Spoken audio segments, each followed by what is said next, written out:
بسم الله الرحمن الرحيم. اللهم صل وسلم وبارك على سيدنا محمد وعلى اله وصحبه اجمعين. هنعمل بقى النهارده 3 مخللات، حاجات بسيطه كده بس بتفرق وبتبقى موجوده في البيت، بتبقى ايه يعني ظريفه جدا. اي بيت بيبقى فيه حاجات زي كده في المطبخ بيبقى بيت يعني مليان بالخير وكده.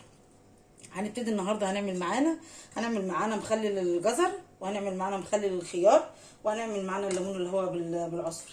هنسمي الله كده بسم الله الرحمن الرحيم. طبعا احنا معانا المكونات، وكل مخلل هنقول المكونات بتاعته. والبطرمانات طبعا معايا معقمه ونضيفه ومية مية بصراحه. السجاد اول حاجه اعمل فيها دي. هنبتدي هنسمي الله كده. الليمون بالعصفر، معايا كيلو ليمون، ومعايا ملح حسب ما هاخد، ومعايا حبة البركة، ومعايا عصفر، ومعايا فلفل احمر اللي هو المهروس.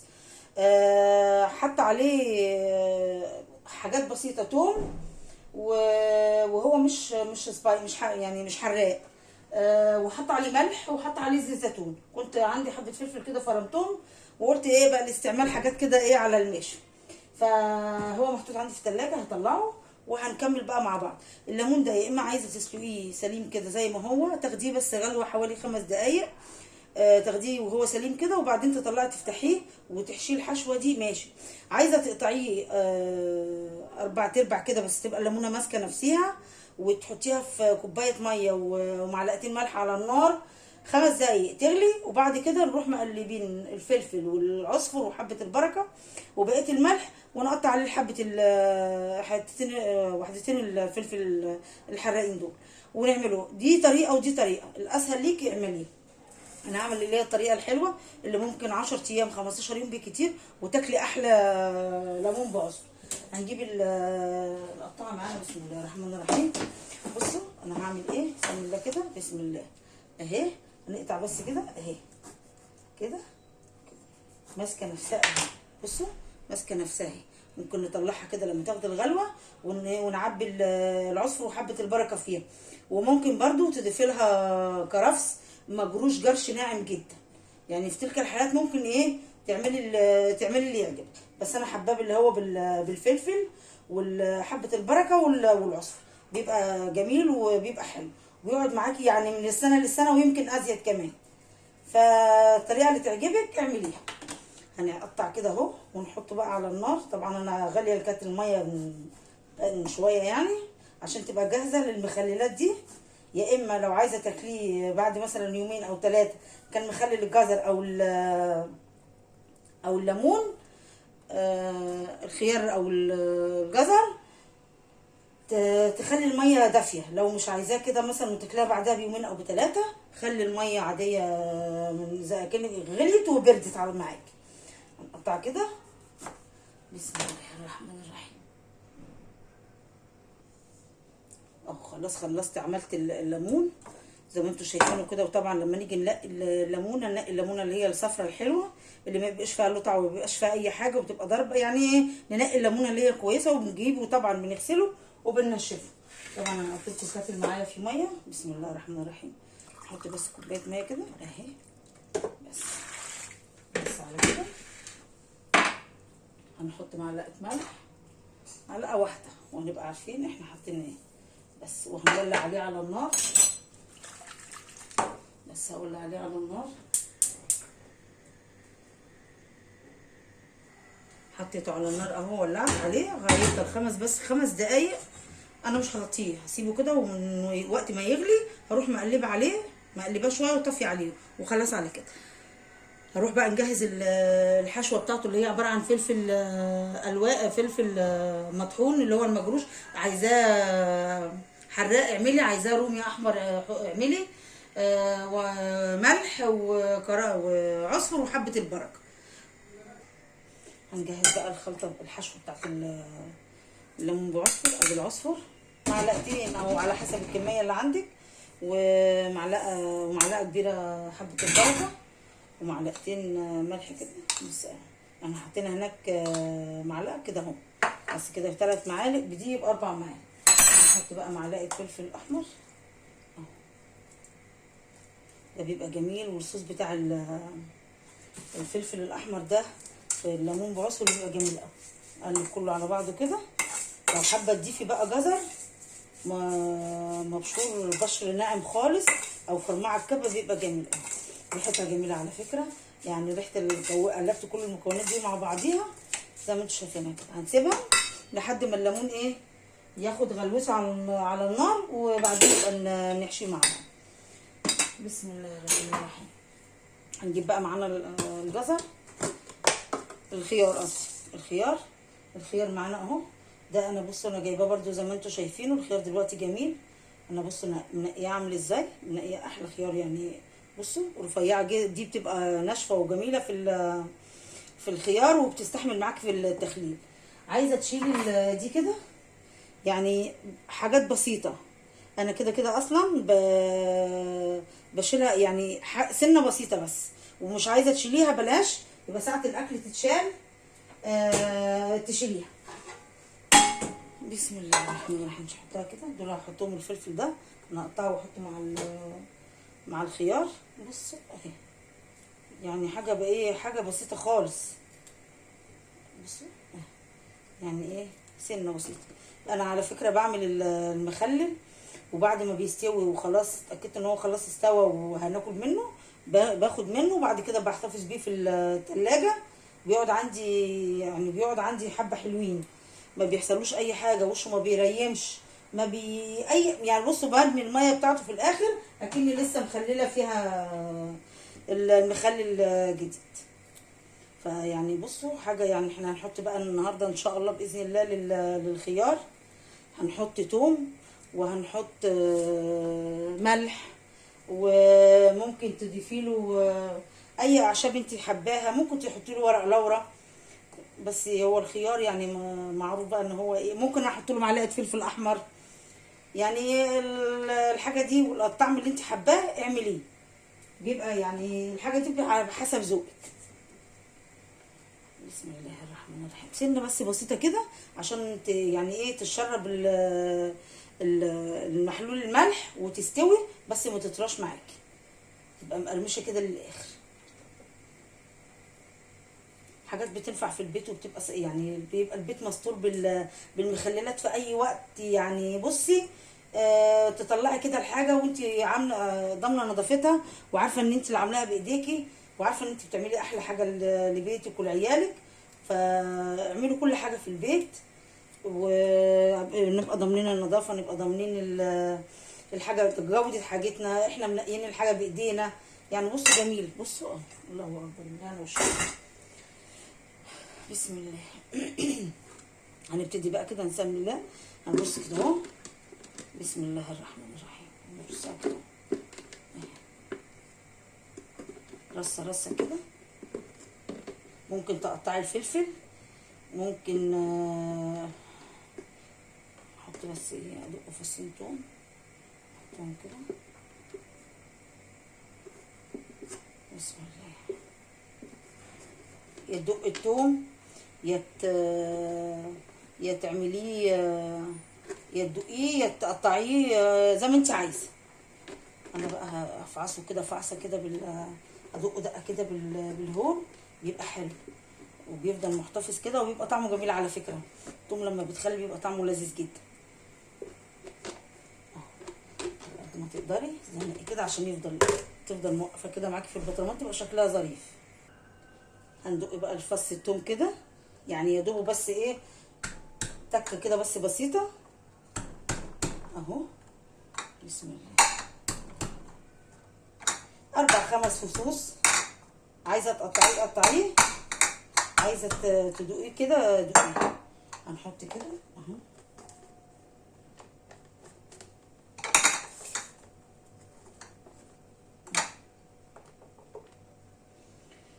بسم الله.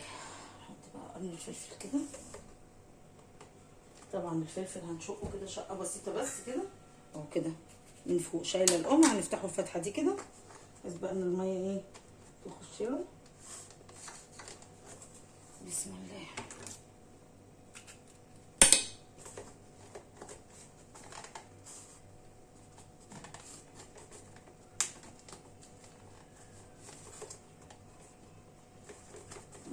كده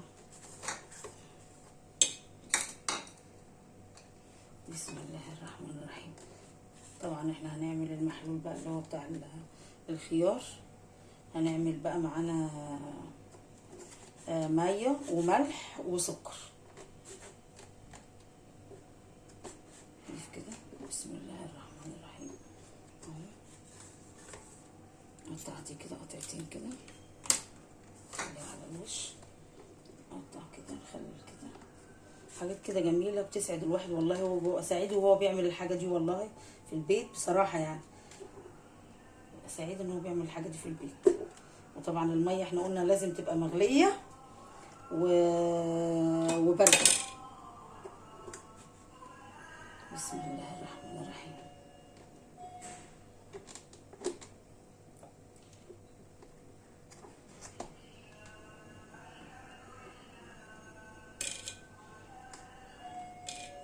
بسم الله. اضغطي كده اهو، هو مش بيتكسر ولا حاجه، ما شاء الله هو جميل يعني، الله اكبر عليه.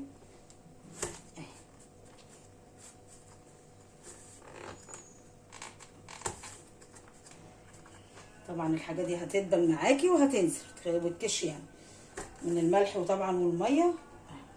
حط كده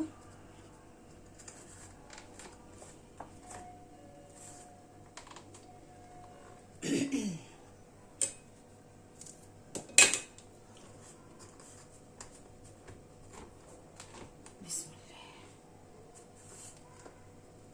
بس خلاص الحمد لله.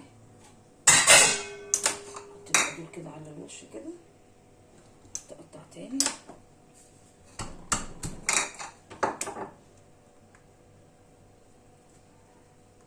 بسم الله. بس خلاص كده الحمد لله. ده كده بقى هنعمل له المحلول الملح بتاعه. شايفه شكله جميل ازاي في البرطمان، جميل حلو. هنشوف بقى الليمون طبعا غلى اهو، خلاص انا هطفي عليه وهطلعه كده من الميه. طفيت عليه خلاص، هطلعه من الميه. عدى ال5 دقايق، شفتوا دبل على طول، ما بياخدش وقت اساسا، واقل من 5 دقايق، وما خدش 5 دقايق كمان كده. بصوا الله ريحته جميله.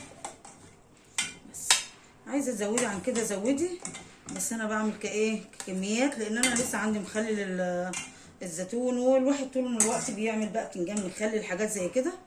هنسيبها كده بقى لما يبرد خالص، ونبقى ندوب الملح هنا في الميه، بس نخلص مخلل الخيار ونرجع للجزر للليمون تاني. خلاص الخيار اهو. هنحط بقى الميه هنا اهي. بسم الله الرحمن الرحيم. دول يعتبروا زي 3 كوبايات ميه. نحط بقى 3 معالق ملح، يعني يعتبر لكل كوبايه معلقه ملح. نحط بس معلقه سكر واحده، وهنقلب كده.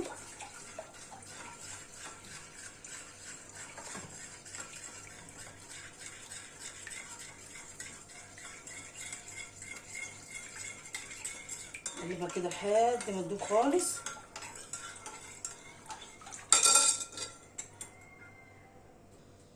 هنخلص بقى الميه بردت، هنبتدي بسم الله كده. ايه رايكم احط له معلقه فلفل احمر؟ والله فكره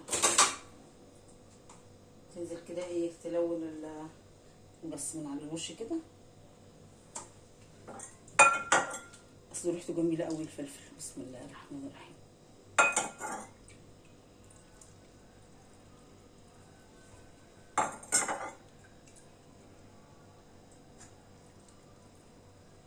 طبعا الخيار هيدبل وهينزل ميه، فما تحاوليش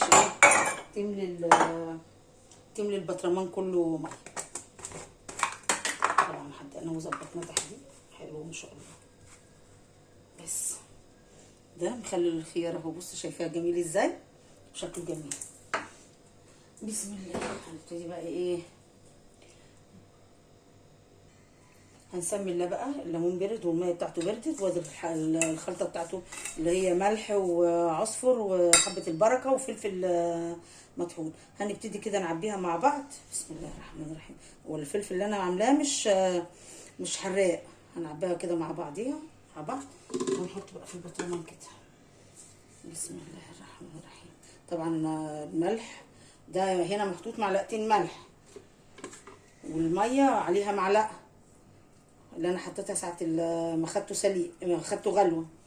فهنحط كده جوه ونشوف هنحتاج له ملح تاني، ممكن نحط له معلقه او ممكن ما نحطلوش، لان الملح انا حاطه هنا ملح ما شاء الله كتير يعني. بسم الله اهو، شايفاه كده وترصيه في البطرمان جميل اهو.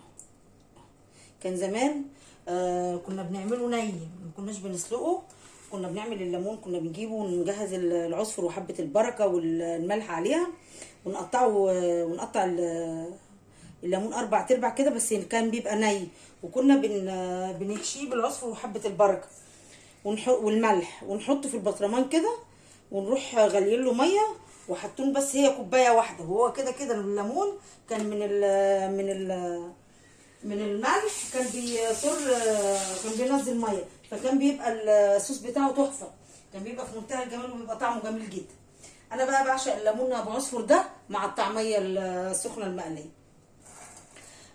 هنعمل بقى نكمل بقيه الحشوه. خلاص انا ملحته بقى، هقطع الحتتين الفلفل دول كده، ده فلفل اخضر هقطعه كده.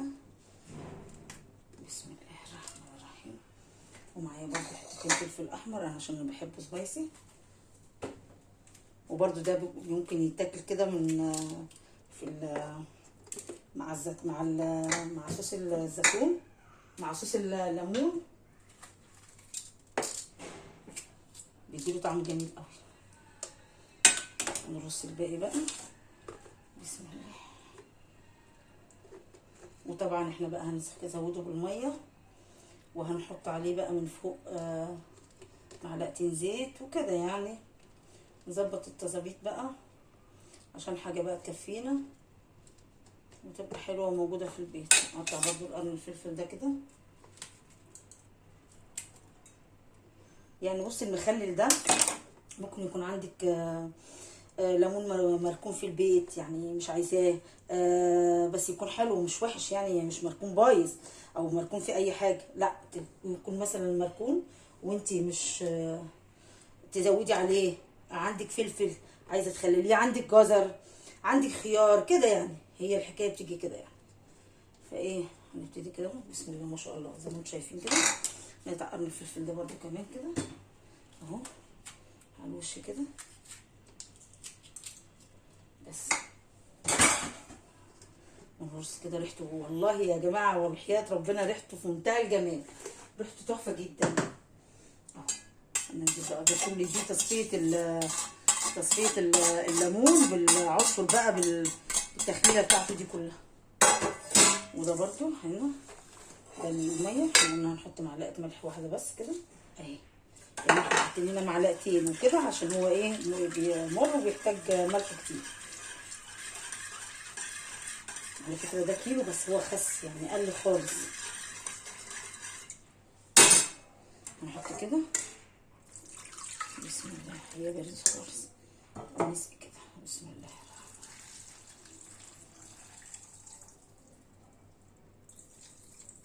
الله على الجمال، الله على الجمال والروائح الحلوه، الله على الجمال والروائح الحلوه.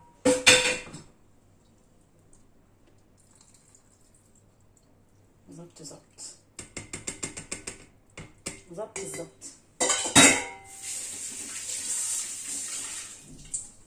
الواحد من وقت للتاني على طول، دي مخللات بقى واملاح وكده، وقت للتاني الواحد لازم ايه يشطف ايده، يغسل ايديه.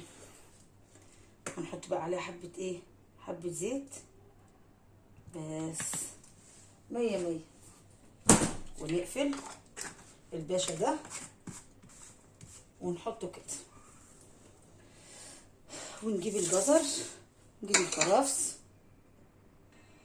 هنسمي الله بقى بسم الله الرحمن الرحيم. وهنجيب بقى خلصنا بقى الخيار وخلصنا الليمون، هنبتدي بقى في الجزر طبعا انت لو عندك هتجيبي كيلو جزر على حسب برضو اللي انت عايزه تخلليه. عندك السكينه اللي هي مشرشطه دي وتقطعي بيها، عندك مش عندك السكينه العاديه كله شغال مفيش حاجه هتقول لا. هنبتدي بقى كده هوريكم. بص انا طبعا جبت الجزر وقشرته وغسلته وقشرته وغسلته تاني ونشفته زي ما انتم شايفينه كده. هنبتدي نسمي ده كده دقيقه كده، دقيقه عشان ما تاخدش منك ايه وقت كتير. هو اساسا الجزر ما بقاش بياخد وقت كتير زي ما انتوا شايفينها كده اهي. شريحه ايه رفيعه اهي. طبعا برضو الجزر فيه ليه عشاقه، الجزر المخلل ليه عشاقه، بيبقى جميل برضو جدا الجزر المخلل اهو. بصي كده تقطيعه سريعه جميله ازاي اهو. عايزه تصغريها عن كده صغريها، بس هي كده يعني ايه قطمه، والتانيه تبقى جميله قوي.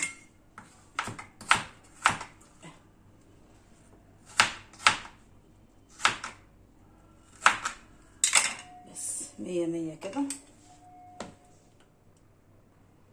خلصنا قطعنا الجزر زي ما انتوا شايفينه كده، تقطيعه جميله جميله جدا. معانا بقى كام ورقه كرفس كده هحطهم تحت هنا كده، وده تجربه انا قلت هجربها كده بالكرفس كده اشوف اخباره ايه. برضه فصيلتهم كده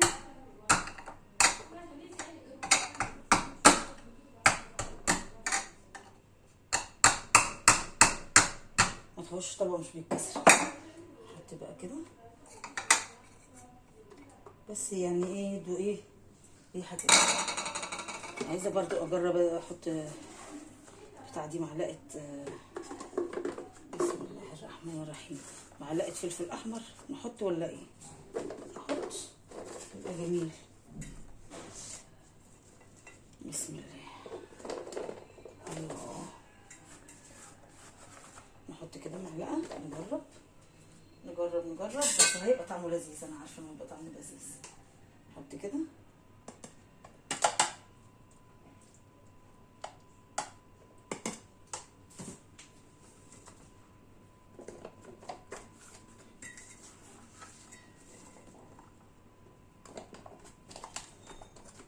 بسم الله ما شاء الله. حبيت الجزر اهو زي ما انتوا شايفينه، وشكل الكرفس من تحت جميل، وريحته التوم مع الفلفل معاه، والفلفل اللي عليه توم وملح جميل. نحط بس معلقتين كده، نحط بس معلقه سنه بس بسيطه كده، معلقه صغيره. بسم الله الرحمن الرحيم. بس ونقلب برضو. الميه مغليه وبارده بارده خالص يعني. نقلب كده. انا حطيت معلقه فلفل وحطيت الكرفس وحطيت الثوم، احط برضو معلقه من فوق كده تدي لميته لون كده شكل جميل اهي كده. تنزل بقى وانا بسقي الميه.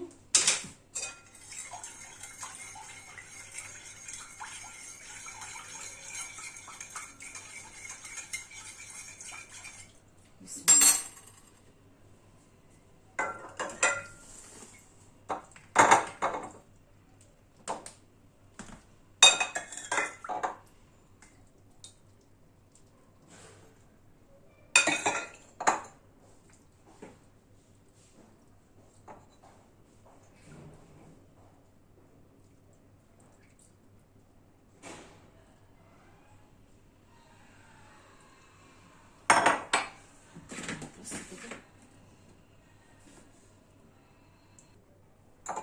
بسم الله.